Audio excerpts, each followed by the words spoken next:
So much of the public still don't realize how deep or how hot the water is that we're all in. This is high tech, okay? These people have spy satellites on the population. They have infrared. They have night vision. They can pinpoint your location if you're hiding under a rock. Celente predicts revolution, food riots, tax rebellions by 2012. Renowned for being accurate in the past, says America will cease to be a developed nation within 4 years. Crisis will be worse than Great Depression. Worse than the Great Depression. And here's why. Back when we had the last depression, most people didn't own homes. They didn't have all this burden that they're carrying now with taxes and everything else, insurance.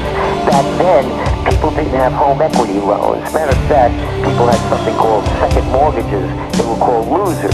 Back then, people didn't have credit cards. Back then, the government had a trade surplus. And the people were self-sufficient. Back then, government was not spending $11.5 trillion and growing in the hole with a budget deficit. Back then, we had a manufacturing base that when the Depression finally did end with the onset of World War II, we were able to manufacture ourselves out of it, and then later on the rest of the world.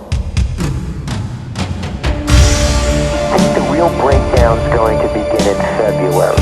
That's our forecast. Because in February, we're going to now realize the shock of what has happened from a disappointing is putting it lightly, Christmas holiday retail season. So we're gonna see people out on the streets. You know these things called self-storage units? They're gonna take on the true meaning. Cells are gonna be storing themselves in there because they're not gonna be, it's better than living in a tent as these tent cities are sprouting up all over the country. Get ready for a bank holiday.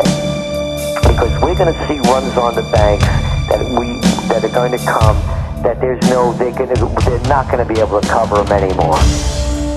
We believe that gold is going to go into the 2,000 range, and we're going to see periods of deflation whereby all those homes out there are going to be worth a lot less than they are now.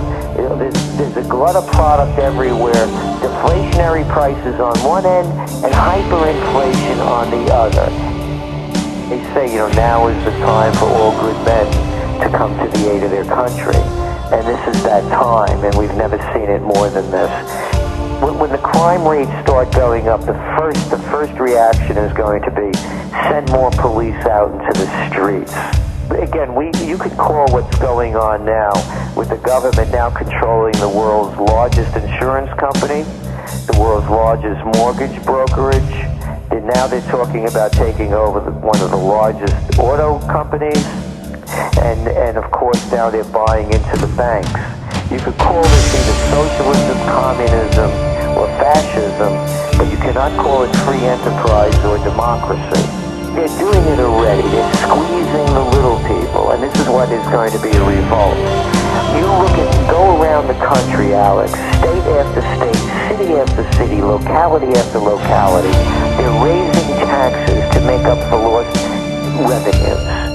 How are the people going to pay these things when their median household income is well below 1999 levels? Wages are falling behind.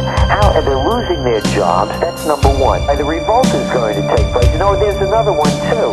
They've unleashed all of the people from the sales tax people, going to all the small shops, the pizza shops, the liquor stores, all the small people, and they're cracking down on them, making them pay more sales tax.